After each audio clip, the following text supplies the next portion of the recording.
Welcome to That Entrepreneur Life, a podcast about entrepreneurship that takes you from idea to launch and beyond. Each week, your hosts, Andrew Lees and 𝗵𝗃𝗄𝗏 discuss different business topics aimed at adding value to any entrepreneur's journey.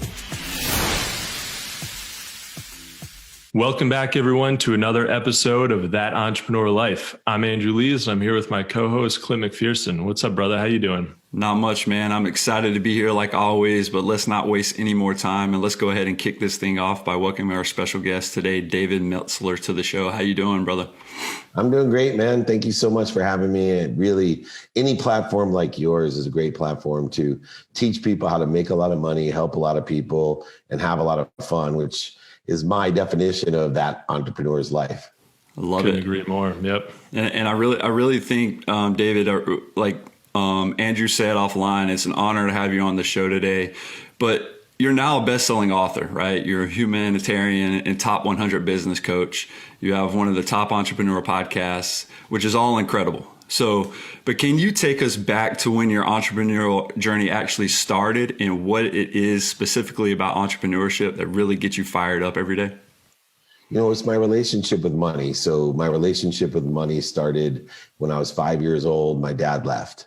So I had a single mom, 6 kids, and my mom gave me the first lessons of entrepreneurship. Even though she was a second grade teacher, she had to pack our dinners in a paper bag and fill up turnstiles with greeting cards at convenience stores just so we could eat. I learned a lot of lessons about, the desire that I had, that I must be what I can be.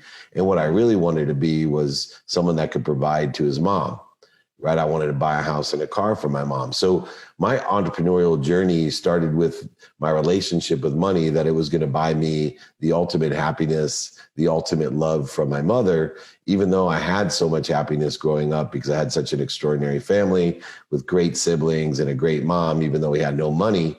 So that relationship carried on until after law school, when I was a multimillionaire, 9 months out of law school, became a millionaire, into my 20s, a multimillionaire. And the advantage of that perspective of wanting to make a lot of money and that money would buy me love and happiness is that you kept your options open. So even through high school and college and law school, I consistently kept my options open of what paid the most money because I wanted the money because that was the ends for everything. But of course, as life loves to teach you lessons, and the lessons will keep on coming. It will result in pain to indicate that you have lessons to learn. I had a lot to learn about that relationship, money, as it evolved. And, initially reaffirming that it buys love and happiness. I did buy my mom the house and the car 9 months out of law school. But I had a lot of lessons to learn about money from the time I was 24 years old and a millionaire to today when I'm 53 years old. For sure.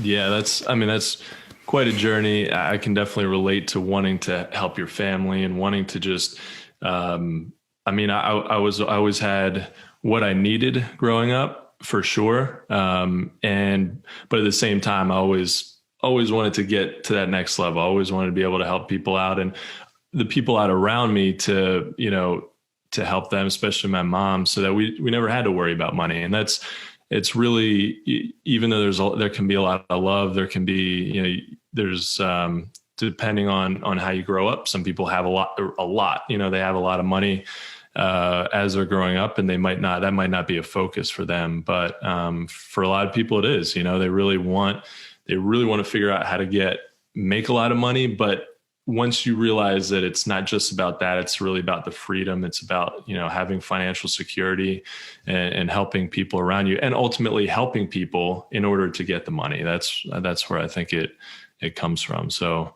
I think that's a really interesting background. There's a paradigm shift that you just talked about that happened to me. And it was, my idea that money buys love and happiness, and that the more I give, the more I would get.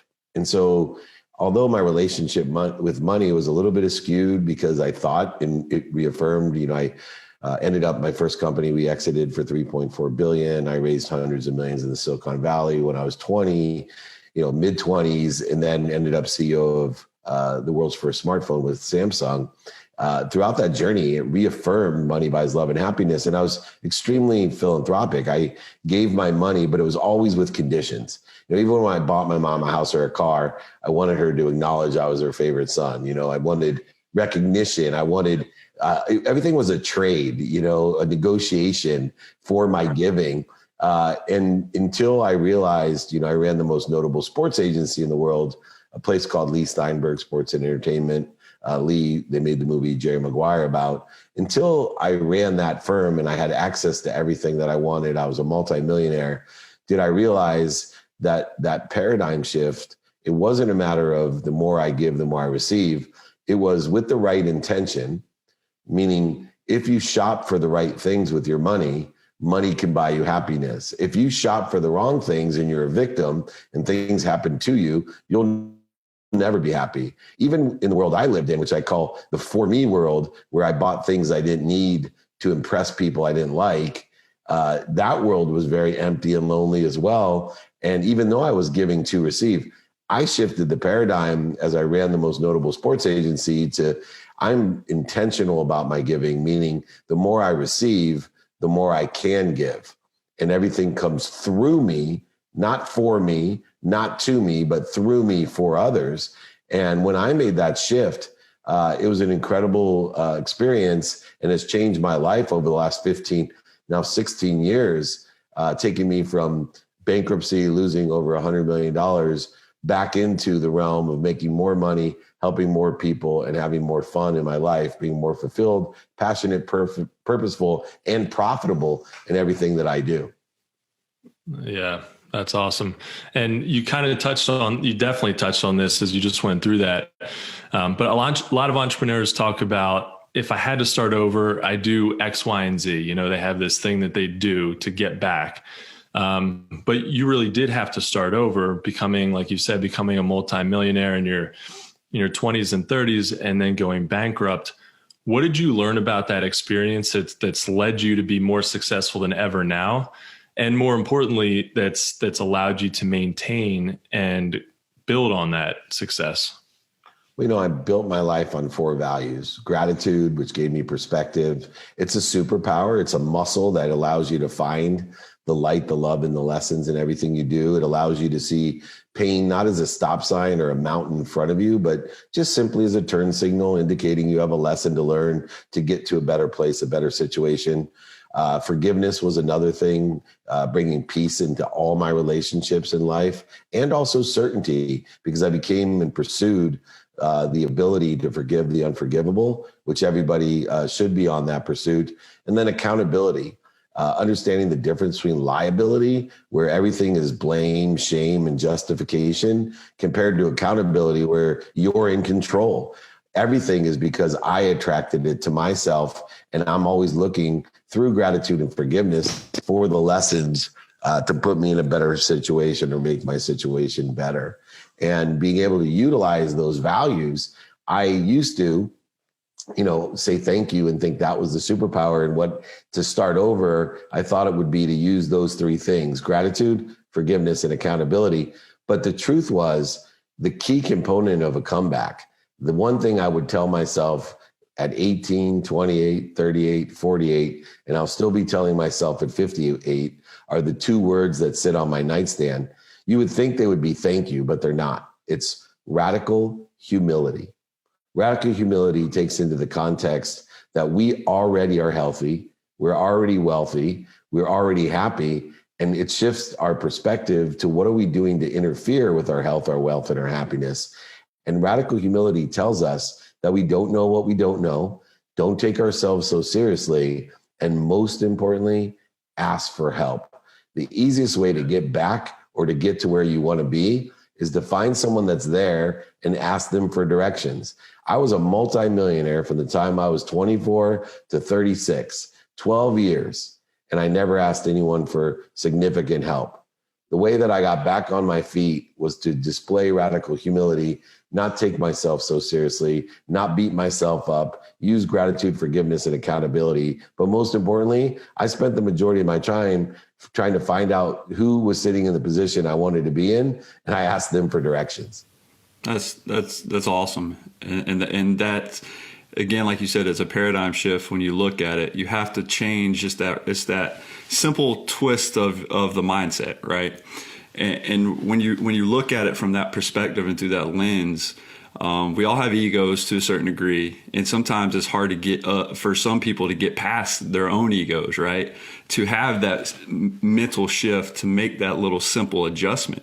But some of these things, even some of the most simple things in life, can seem like they're the hardest things to actually do.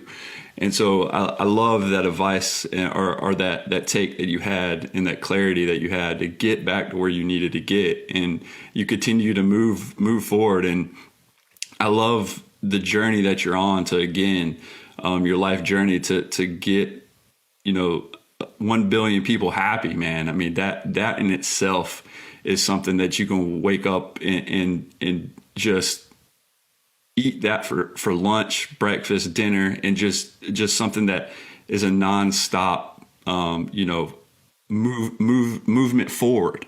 You got to continuously move to get to where you want to be. And as entrepreneurs, I really think it's important to have those moments of clarity to make sure, one, you're doing what you need to do, and two, to really believe in the law of attraction, right? And really, really get your mindset to be and to know you are where you need to be at that specific time. And if you don't feel like you're there, what are you going to do to get there? Because again, sitting there on the couch, eating potato chips or whatever it is that you like to do, if it's not getting you closer to your goals or where you want to be, you're not doing the right thing. So again, taking a step back and really looking at it from that perspective is very important. Yeah, no doubt. I mean, you unpacked so many different things in there. If you think about it, my overall view of empowering don't limit me, over 1 billion people to be happy, not just 1 billion, to create a collective consciousness of happiness to change the world, is also related to what you were suggesting by saying, first of all, we're exactly where we need to be, which I call the law of gravity, right? We're exactly where we need to be. Then we need to angle to what we want. So we have to have a big vision, a goal. People ask me all the time, if, you're so zen and you allow things to happen, do you not have goals? No, I got big, audacious goals, like to empower over 1 billion people, but I'm angling towards it. I know that there's going to be lessons that are going to move me or angle me in a different direction to indicate I'm not as smart as I think I am.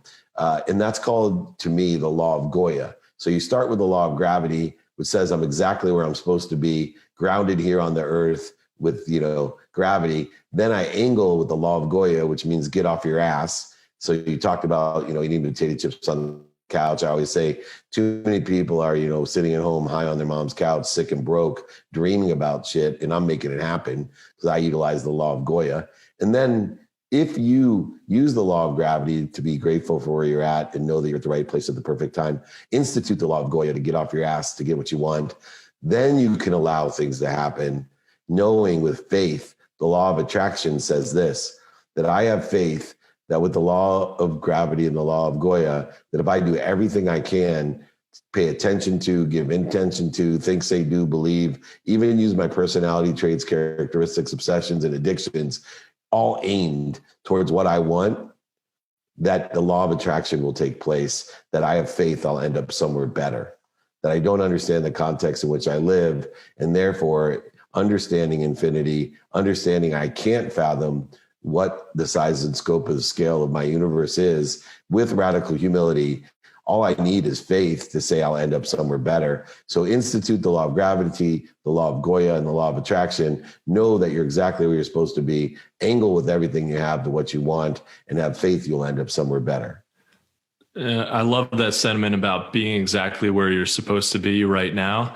I think a lot of entrepreneurs, including myself, we want to get to that next level. There's always something else that we want to do, and we forget to say, hey, I'm in a really great place right now. And if you don't do that, you become anxious, you start to question whether or not you're on the right path. You start to maybe change things in your pursuit that don't really need to be changed, or you're just changing the wrong things. And I think it really helps, or it really hinders you from getting to where you want to go. The first thing is Goya, right? But if you're already up and if you're already Oya, then, then it can still be difficult. There's still these things that hold you back. And the number one thing is probably ourselves. And so recognizing that we have what we need and that we're in a great place, and just to keep moving forward. I think that's an awesome sentiment. Yeah. Sharon Lechter told me the other day, right? I never heard this one before. I always tell people, don't focus in on what you don't want. Definitely, because you'll get what you don't want. Don't focus in on what's missing in your life, because you'll get more of what's missing. And don't focus in what other people want for you, because you'll end up with what other people want for you. And don't worry. And Sharon Lechter said, yeah, worrying is wishing for what you don't want. And, too many entrepreneurs worry about things, and all they're doing is wishing for what they don't want. So use the law of gravity, 𝗖𝙡, and attraction in order to effectuate focusing in on what you do want. Voting for what you do want is utilizing those three laws in order to effectuate it rapidly and accurately. Allow things to come in your life in uncommon time, right? And so when we do uncommon things come in uncommon time. For sure. 100%. So David, I mean, when as entrepreneurs, a lot of us can be sales minded, and sales sometimes gets a bad reputation, right? That maybe it's a grimy thing, or that you have to trick people into giving you their money. So if done right, though, it's the opposite, right? So can you share your thoughts on that, and what do you think the most important part of the sales process actually is? Sure. Well, coming from someone who spent years overselling, back-end selling, lying, manipulating, and cheating in order to hit his number and make huge commissions and do business, coming from someone who understands what that general perception is, I've created a 5 to Thrive system that utilizes 1, teaching people to stimulate interest, 2, to transition that interest, 3, to share a vision. And that vision is shared by articulating value to exceed what you're asking for.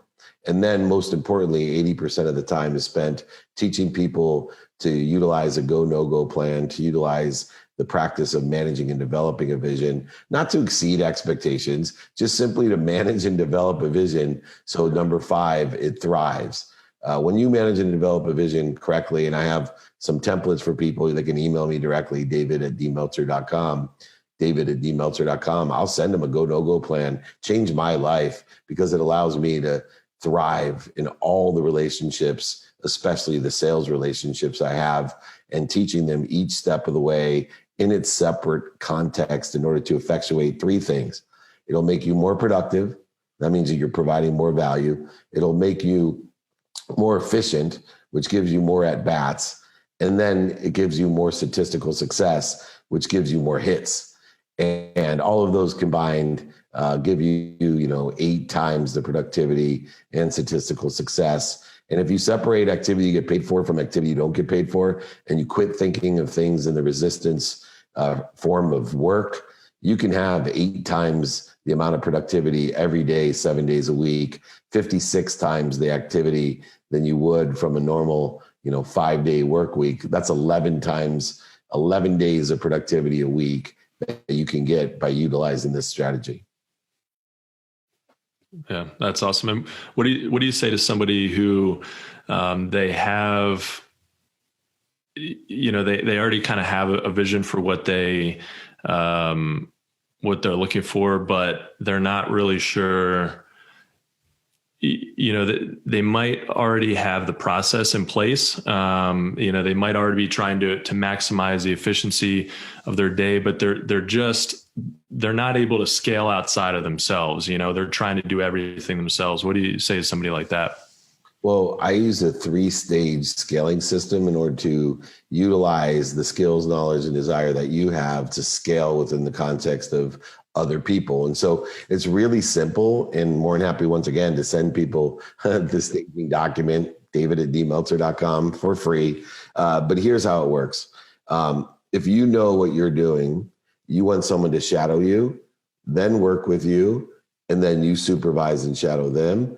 Then you bring someone on new that they can do the same thing to, then new that they can do the same thing through. And so utilizing that methodology, you can scale very quickly. Plus you get some quantitative analysis of how long it takes to get someone aligned and up to speed with the skills, the knowledge and desire that you need in order to effectuate the same success as if you did it yourself. Awesome. Yeah. So David, from the highs to the lows, what has been the most difficult thing for you about being an entrepreneur? The responsibility. My dad gave me a lesson a long time ago.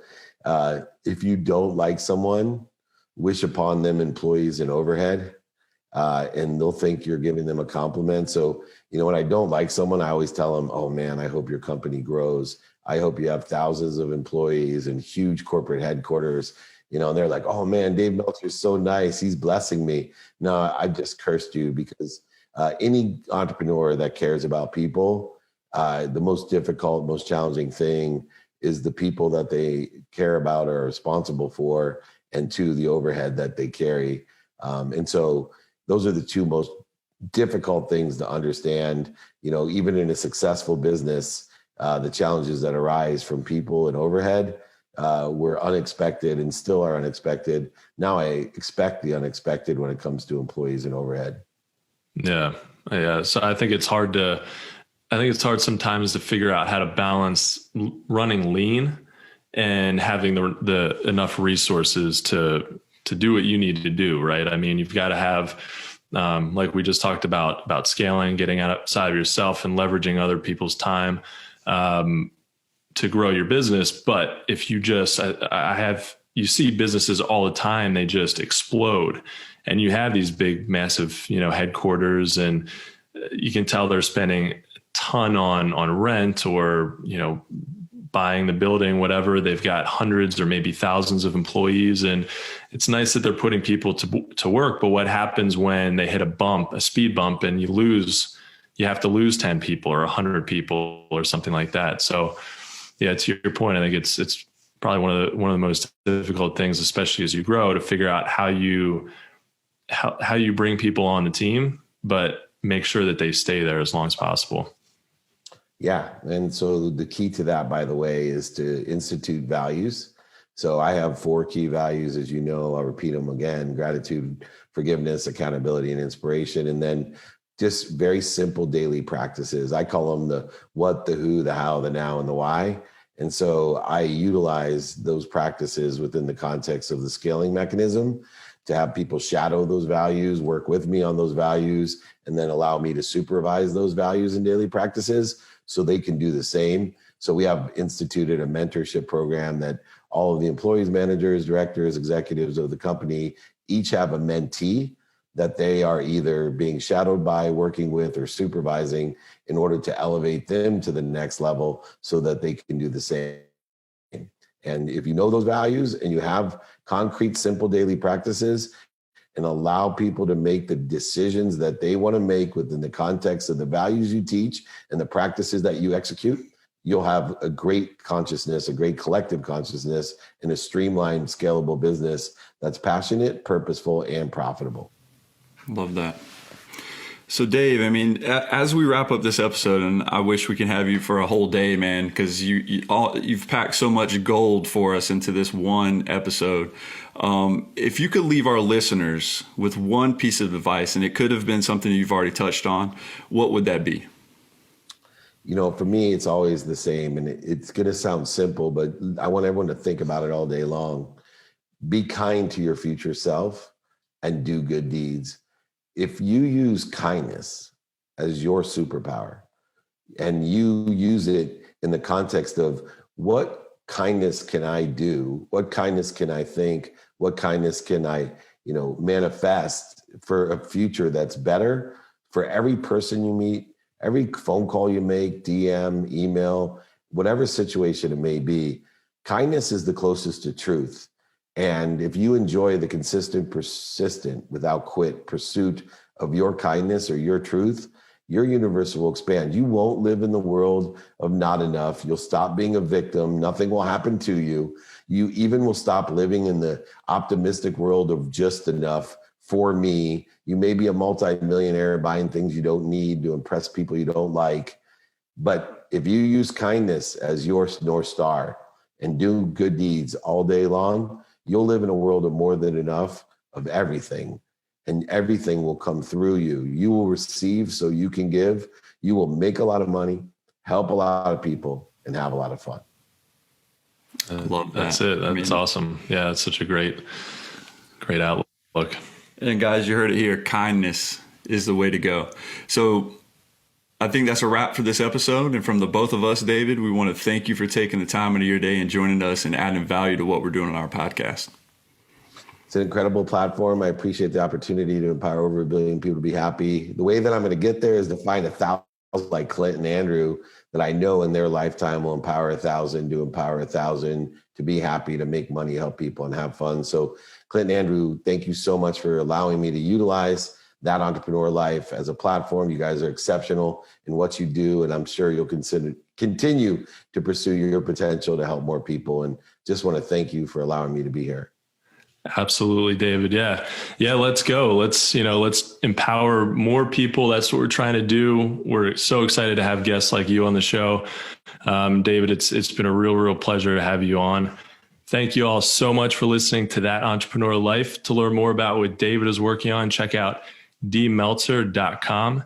And if you like what you heard today, please subscribe to our podcast. And don't forget to download our free ebook about the success mindset at thatentrepreneurlife.com. And if you're interested in having us do some mini masterclass episodes this year, please contact us through our episode or through our website. Thanks for continuing to support what we do as entrepreneurs, guys. And don't forget to join us next week for another episode of The Entrepreneur Life.